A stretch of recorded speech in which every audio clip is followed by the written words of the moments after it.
Hello everyone. आज के इस वीडियो में हम बात करेंगे क्लास 10 के ज्योग्राफी के NCERT बुक के। खास करके आज जो बात करेंगे ज्योग्राफी के बारे में बताएंगे हम आपको। इसके पहले हमने NCERT पर 2 वीडियो डाले थे। सबसे पहले कि NCERT क्यों ज़रूरी है कोई भी कंपटीशन की तैयारी के लिए, और दूसरी वीडियो मैंने डाला था कि कैसे पढ़ें NCERT बुक को आप। तो NCERT इम्पॉर्टेंट है, एसेंशियल है किसी भी कंपटीशन के लिए, ये तो इसमें कोई संदेह नहीं होना चाहिए, चाहे UPSC हो या फिर किसी भी PCS एग्ज़ाम में दे रहे हो आप। तो प्री से लेकर आपका इंटरव्यू, मेंस और आपका इवन एस्से राइटिंग स्किल, सब कुछ के लिए ये बहुत ज़रूरी है। तो आप एक अंडरस्टैंडिंग आपकी बहुत अच्छी बनती है। तो हम देखते हैं, सबसे पहले हमारा यही प्रयास रहेगा NCERT के इस सीरीज में कि NCERT को इतना आपके लेवल तक पहुंचा देना कि आपको पढ़ने में जो एक दिक्कत होती है, कठिनाई होती है कि हम उसको सही से नहीं पढ़ पाते हैं, नहीं समझ पाते हैं या फिर बहुत बोरिंग लगता है, तो उसको कैसे इंटरेस्टिंग बनाएं या फिर कैसे आपको ये लगे कि ये बहुत ज़्यादा इम्पॉर्टेंट है, तो किस तरह से आप खुद ब खुद उससे जुड़ जाएँ। तो मेरा यही प्रयास है और इसी सिलसिले में मैंने ये शुरू भी किया है इस वीडियो को। तो आप आज की क्लास में हम आपको सबसे पहले एक ओवरव्यू देना चाहते हैं। जैसे आप कोई भी क्लास की किताब को पढ़ना शुरू करते हैं, तो अगर आपने रीडिंग देना शुरू कर दिया तो एक बोझ के जैसा आपको लगता है कि अच्छा हमें अब ये पढ़ना, ये चैप्टर, फिर आगे ये चैप्टर, फिर आगे ये चैप्टर, फिर आप बहुत ज़्यादा बोर होने लग जाते हैं। और NCERT लिखी गई ऐसी बुक है कि एक लाइन में आप देखेंगे बहुत सारी चीज़ों को लिखा गया है। तो अगर हम सबसे पहले उसके पूरे बुक को एक समझ लें कि जैसे 10th क्लास का ज्योग्राफी है, उसके पूरे चैप्टर को अगर हम एक समझ लें, कि अंडरस्टैंडिंग डेवलप कर लें कि क्यों ये लिखा गया है और कैसे इसको डील किया गया है, कैसे एक दूसरे से चैप्टर जुड़े हुए हैं, तो आपको थोड़ा थोड़ा उसके बारे में अच्छा लगना शुरू होगा, अंडरस्टैंडिंग डेवलप होगी और मन लगेगा। आफ्टर ऑल हमारा जो होता है लॉन्ग टर्म एग्जामिनेशन का पैटर्न है, तो हमें क्या है, लंबी लड़ाई लड़नी होती है, इसलिए लंबे समय तक हम कैसे इंटरेस्टिंग बनाए रखें किसी चीज़ को, ये बहुत ज़्यादा ज़रूरी है। तो देखिए, सबसे पहले हम देखते हैं कि इसमें चैप्टर कितने हैं।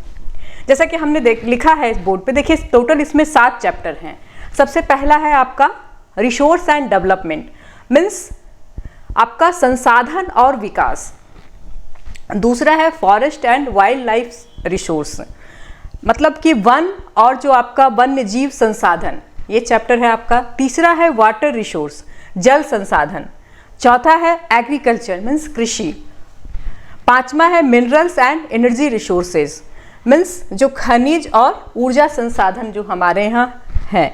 फिर मैन्युफैक्चरिंग इंडस्ट्रीज, जो विनिर्माण जो उद्योग हैं उसके बारे में दिया गया है। और सबसे लास्ट जो चैप्टर है life lines of national economy, मतलब किसी भी जो अर्थव्यवस्था है उसकी लाइफ लाइन क्या है।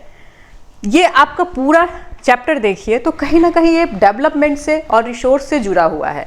कैसे, आप देखिए, जैसे आपने पहला दिया है रिसोर्स एंड डेवलपमेंट, तो इसमें सबसे पहले तो रिसोर्स क्या है ये समझाया गया है। फिर रिसोर्स कैसे एक प्रोसेस में निर्मित होता है, उसमें क्या क्या ज़रूरत होती है, और मानव जो है कैसे ह्यूमन बीइंग एक खुद एक रिसोर्स, एक अच्छा रिसोर्स भी है और वो एसेंशियल रिसोर्स भी है, और साथ साथ जो कैसे रिसोर्स को, मीन्स कोई भी जो पदार्थ है उसको कैसे रिसोर्स में चेंज करता है, तो ये आप देखेंगे दिया गया है। फिर आपका ये दिया गया कि रिसोर्स कैसे लॉन्ग टर्म में हमने कैसे यूटिलाइजेशन किया और कैसे उसका डिप्लीशन किया, जिसके कारण इतनी सारी प्रॉब्लम शुरू हुई, तो इस रिसोर्स का कैसे मैनेजमेंट जरूरी है। फिर मैनेजमेंट का आपका शुरू हुआ, संरक्षण कैसे जरूरी है, उसमें ढेर सारा आप देखेंगे रिपोर्ट दिया गया है, एजेंडा 21 दिया गया है, ब्रटलैंड सम्मेलन के बारे में दिया गया है। तो ये सब हम इस चैप्टर में पढ़ेंगे। और इसमें 2 चीज़ और दिया गया है, एक तो लैंड रिसोर्स दिया गया है और दूसरा आपका दिया गया है सॉइल रिसोर्स, यानी इस चैप्टर में 2 रिसोर्स के बारे में आपको बताया गया है। अब आते हैं फॉरेस्ट एंड वाइल्ड लाइफ। आप देखेंगे कि रिसोर्स का टाइप्स ऑफ रिसोर्स भी पहले चैप्टर में दिया गया है। तो सबसे पहले आप देखेंगे कि जो रिन्यूएबल रिसोर्सेज है वो क्या है, फॉरेस्ट और वाइल्ड लाइफ जो है रिन्यूएबल रिसोर्सेज में आते हैं, मतलब बायोटिक रिसोर्स भी इसको कह सकते हैं हम। तो इस रिसोर्स के बारे में बताया गया है आपको। थर्ड में आते हैं तो वाटर रिसोर्स। विदाउट वाटर हम पृथ्वी पर जीवन की कल्पना भी नहीं कर सकते हैं।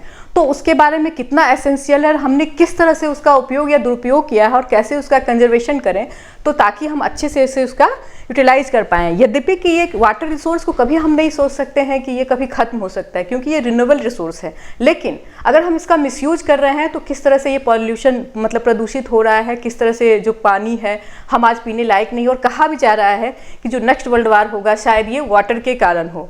तो ये देखिए आप, वाटर रिसोर्स बताया गया आपका। फिर एग्रीकल्चर। अब ये जो है दोनों रिसोर्स पे क्या है, ये प्राइमरी जो एक्टिविटीज़ है, इकोनॉमिक एक्टिविटीज एग्रीकल्चर होता है, प्राइमरी इकोनॉमिक एक्टिविटी। तो इन दोनों पे मतलब ये कैसे लैंड यूज, इसमें दिया हुआ है आपका लैंड रिसोर्स दिया हुआ है, फिर दिया हुआ है सॉइल रिसोर्स, तो कैसे इस चैप्टर से ये एग्रीकल्चर जुड़ा हुआ है। तो एग्रीकल्चर का बताया गया है आपका कितने टाइप के एग्रीकल्चर होते हैं, फिर भारत में ग्लोबलाइजेशन का उस पर क्या प्रभाव पड़ा है, एग्रीकल्चर में क्या क्या कठिनाइयाँ हैं और कैसे हमारे इकोनॉमी के डेवलपमेंट के लिए ज़रूरी है। फिर देखिए ये मिनरल एंड एनर्जी रिसोर्स, ये क्या है, नॉन रिन्यूएबल रिसोर्सेज है, मीन्स एक बार इसका क्षरण हो गया तो फिर हम इसको बना नहीं सकते हैं। तो ये रिसोर्स के बारे में बताया गया कि भारत में कितने प्रकार के हैं और किस तरह से हम इसका यूज कर रहे हैं या मिसयूज कर रहे हैं। अब इस पर आधारित जो है मैन्युफैक्चरिंग इंडस्ट्री, अब इस रिसोर्स पर आधारित क्या है, मैन्युफैक्चरिंग इंडस्ट्री दिया गया है। तो आप देखेंगे कि ये एक दूसरे से कैसे इंटरलिंकिंग है, ये सेकेंडरी जो है आपका इकोनॉमिक एक्टिविटीज आता है जो इस पर डिपेंडेंट होता है। और सबसे लास्ट में दिया गया है life lines of national economy. आप इस प्रकार देखेंगे कि रिसोर्स जो है बहुत ज़रूरी है किसी भी क्षेत्र के डेवलपमेंट के लिए, लेकिन क्या रिसोर्स का जो वितरण है, डिस्ट्रीब्यूशन है, इक्वल है पूरे वर्ल्ड में, ऐसा नहीं है। इसके कारण क्या होता है कि एक क्षेत्र में बहुत ज़्यादा रिसोर्स है, दूसरे क्षेत्र में कम है, तो रिसोर्स के कारण जो है अनइवन जो आप एक डेवलपमेंट का शुरुआत होती है उससे। लेकिन जो अनइवन डेवलपमेंट है उसको अगर हमने देखा है कि किस तरह से लाइफलाइन, मतलब इसमें आपका दिखाया गया है, दो चीज़ दी गई है।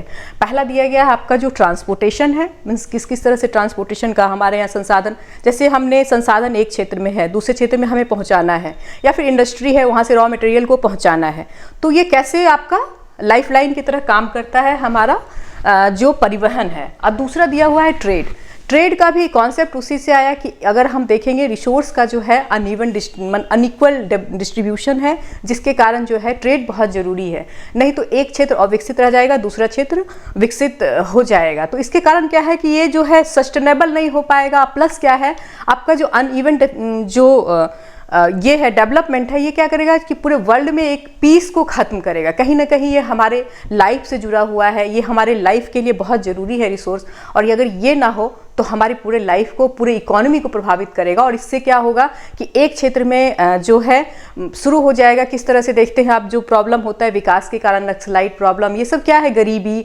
भूखमरी, ये सब क्या होता है, इसी से रिलेटेड होता है। तो सबसे लास्ट में हमारा दिया हुआ है life line of national economy. तो आप ये देखेंगे इसमें ट्रेड के बारे में दिया गया है और आपका इसका परिवहन के संसाधन के बारे में, साधन के बारे में दिया गया है। इस प्रकार अगर आप कोरिलेट करेंगे तो ये चैप्टर जो है एक दूसरे से कैसे रिलेटेड है और कैसे इसको रिलेट करके हम पढ़ेंगे ताकि जो है आपका काफ़ी अच्छे से इसको समझ सकें, आप एक समझ डेवलप हो और आपको अच्छा लगे। इस वीडियो में इतना ही। अगले वीडियो में हम पहले चैप्टर से स्टार्ट करेंगे कि कैसे पढ़ते हैं। धन्यवाद।